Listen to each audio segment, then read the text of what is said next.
हरे कृष्णा दोस्तों, मैं दीपांशु स्वागत करता हूं आपका सीजीपीएससी व्यापम में एक बहुत ही महत्वपूर्ण सूचना के साथ। जी हां दोस्तों, जैसा कि आप लोगों ने वीडियो का टाइटल पढ़ लिया होगा कि कैबिनेट मंत्री जी है, उन्होंने विशेष सत्र पर बड़ा बयान दिया है। आरक्षण पर जो विशेष सत्र का आयोजन किया जा रहा है 1 और 2 दिसंबर को, साथ में उन्होंने ऐसा बताया है कि आरक्षण पर विशेष सत्र जब बुलाया जाएगा तो उस पर क्या हो सकता है, और भी बहुत सारी बातचीत की गई है। तो सबसे पहले हम बात करते हैं कि जब मंत्री जी से ये पूछा गया कि आरक्षण पर जो विपक्षी पार्टी है उनके द्वारा जो हाल ही में अभी उनके द्वारा जो है रैली निकाली गई थी आरक्षण के संबंध में बहुत बार, तो उसके संबंध में जो जवाब दिया गया, सबसे पहले वो आप उसका जवाब सुनिएगा। उसके बाद फिर हम बात करेंगे कि विधानसभा में जब आरक्षण के संबंध में बात किया गया कि कैसा होगा और किस प्रकार से पेश किया जाएगा, क्या किया जाएगा, वो आगे क्लिप बताएंगे। फिलहाल आप ये देखिएगा कि उन्होंने इस पर क्या कहा। बातें हैं भारतीय जनता पार्टी के आंदोलन के परिप्रेक्ष्य में मैं कहना चाहता हूं कि आरक्षण के संदर्भ में माननीय न्यायालयों का, उच्च न्यायालय, सर्वोच्च न्यायालय का जो फैसला है वो भारतीय जनता पार्टी के द्वारा प्रस्तुत दस्तावेज के आधार पर ही है। इसलिए भारतीय जनता पार्टी को गिल्टी है, उसको छुपाने के लिए वो सड़कों पे आंदोलन करने का प्रयास कर रहे हैं। जनता इसको समझती है। जहां तक हमारे आदरणीय मुख्यमंत्री जी का सवाल है, उन्होंने कहा है कि किसी का आरक्षण की कटौती होने ही नहीं दिया जाएगा, उसके लिए चाहे जो करना पड़े, और उसी के लिए 1 और 2 दिसंबर को विशेष विधानसभा का सत्र आहूत किया जा रहा है, जिसमें हम आरक्षण के संदर्भ में प्रस्ताव लाएंगे, पारित करेंगे। और छत्तीसगढ़ में, जैसा कि आदरणीय मुख्यमंत्री जी ने कहा है, किसी भी सूरत में उन वर्गों की आरक्षण में कमी नहीं होने दी जाएगी। इसके बाद जी से ये पूछा गया कि वर्तमान में जैसे आरक्षण के मुद्दे पर जब 1 और 2 दिसंबर को विधानसभा में किस प्रकार से बिल पेश किया जाएगा, क्या किया जाएगा और किस प्रकार से वर्गों को, अलग अलग समुदाय को संतुष्ट किया जाएगा और क्या रहेगी रणनीति सरकार की। तो इस संबंध में उन्होंने ऐसा जवाब दिया कि इससे आप लगभग अंदाजा लगा सकते हैं कि उस दिन क्या हो सकता है। लेकिन पहले आप उनका एक क्लिप देखिएगा, इसके बाद ही आपको समझ आएगा क्या कहा उन्होंने। आते हैं माननीय उच्चतम न्यायालय में तो हमने अपील किया हुआ है, लेकिन हम अध्यादेश के करने के बजाय उसको विधेयक या प्रस्ताव के रूप में विधानसभा से पारित करा के करेंगे।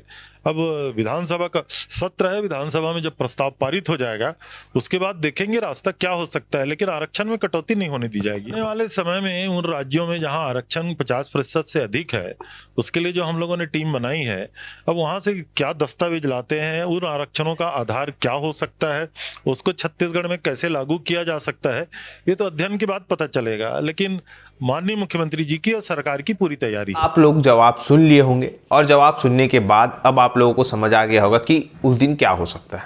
खैर हो कुछ भी, लेकिन सवाल ये उठता है कि क्या उस दिन के बाद से भर्तियों का रास्ता साफ होगा कि नहीं। देखिए, सबसे महत्वपूर्ण बात है कि कल जो फूड इंस्पेक्टर का संशोधित लिस्ट आया उस काबिले तारीफ है, क्योंकि याद रखिएगा, जैसे ही कोई भी एक भर्ती प्रारंभ होगी उसके पीछे अन्य भर्तियां भी प्रारंभ हो सकती है। लेकिन अब डिपेंड करता है कि वो किस बेस पे आधारित थी। कल जो फूड इंस्पेक्टर का लिस्ट आया उसकी सारी जो सूची है वो जो 19 सितंबर को हाईकोर्ट का निर्णय आया था उसके पूरी पहले जो है जारी हो गई थी। इसी वजह से चूंकि उसके अंतिम चरण में थी वो पूरी प्रक्रिया, संशोधित लिस्ट जारी की गई। अब इस संशोधित लिस्ट में कहा गया कि दावा आपत्ति लगाए, तो इस वजह से इसका जो रिजल्ट है या बोलना चाहिए चयन सूची है वो जारी कर दी गई। लेकिन यहाँ पे बाकी जितनी भी प्रक्रिया है वो जो है फंस चुकी है। अब यहाँ पे आपको ये बताना चाहूँगा कि हाई कोर्ट ने ये नहीं कहा है कि आप किसी भी भर्ती को रोके या किसी भी भर्ती पर स्टे लगाएं, ऐसा हाई कोर्ट ने कहा ही नहीं है।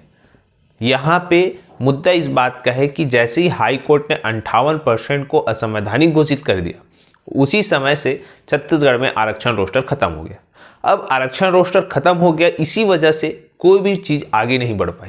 अब ये जो फूड इंस्पेक्टर वाला मामला है, इसके पहले भी बहुत सारी जो है बोलना चाहिए नियुक्तियां आदेश जारी हुए हैं। जैसे मंडी निरीक्षक की अगर हम बात करें तो मंडी निरीक्षक की भी नियुक्ति आदेश जारी हुआ है, और भी बहुत सारी वैकेंसियां हैं जिसकी वेटिंग लिस्ट है वो भी जारी की गई। तो ये कारण यही है कि इसके जो चीज़ें हैं बहुत पहले जो है प्रोसेस में थी और इसी वजह से ये जारी की गई। लेकिन बहुत सारे अभ्यर्थी इसकी मांग कर रहे हैं कि जो सीजीपीएससी 2021 का रिजल्ट है वो क्यों जारी नहीं किया गया, उसको भी तो जारी करना। जाहिर सी बात है, लोग और अभ्यर्थी अपने अपने जो वैकेंसी भरे हैं उस पर भी मांग यही कर रहे हैं कि उनकी जो एसआई भर्ती है, बिजली विभाग की भर्तियां हैं, साथ में सब इंजीनियर की भर्तियां हैं, इस पर जो काम है वो प्रोसेस कुछ ना कुछ तो आगे बढ़े। अगर एक भर्ती आगे बढ़ी है तो सारी भर्तियों को भी तो मौका मिलना चाहिए। इस प्रकार से अभ्यर्थियों की गुहार है। सरकार को भी कंटिन्यू इस पर एक फैसला लेना चाहिए कि जो भर्तियों का विज्ञापन जारी हो चुका है एटलीस्ट उन सभी भर्तियों को पुराने आरक्षण रोस्टर के तहत जारी कर दे, जिससे कि जो उनको सरलतम होगा, विभाग को भी सरलतम होगा और वो प्रक्रिया भी जल्दी होगी।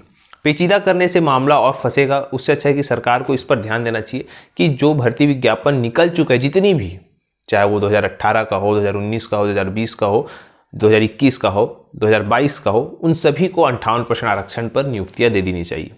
फिलहाल यहाँ पे अगर जो चीज़ें सीधी हाथ से नहीं निकलती तो बहुत सारे अभ्यर्थी ये बोल रहे हैं कि उनको फिर से कोर्ट का जो है दरवाज़ा खटखटाना पड़ेगा, स्पेशली उन सभी को जो ये चाहते हैं कि उनकी रुकी हुई भर्तियों पर कोर्ट कम से कम ये सरकार को आदेश दे कि जितनी भी जो भर्तियां हैं जो 2018 से निकली है, 2019 से निकली है, 2020 से निकली है, 2022 से जो प्रोसेस में है, जिनका एग्ज़ाम हो चुका है, जिनका इंटरव्यू हो चुका है, जिनका सिलेक्शन, जिनकी लिस्ट आ चुकी है, जिनकी मेरिट लिस्ट बन चुकी है, एटलीस्ट उन सभी की नियुक्ति को पुराने रोस्टर के तहत भर्ती किया जाए।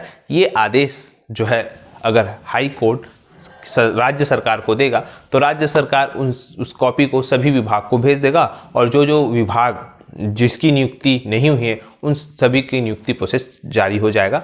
इस प्रकार से कुछ अभ्यर्थी इसकी भी मांग कर रहे हैं। देखते हैं, फिलहाल उनका इंतजार चल रहा है कि 1 और 2 दिसंबर तक अगर तो फिर उनके पास वही रास्ता है कि वो उसके बाद हाई कोर्ट जाएं और हाई कोर्ट से वो आदेश निकलवाए कि भाई आपने ऐसा नहीं बोला है कि जो रुकी हुई भर्ती है या जिसका भर्ती विज्ञापन जारी हो चुका है कम से कम उसको उससे जो है जारी करे पिछले आरक्षण रोस्टर के तहत।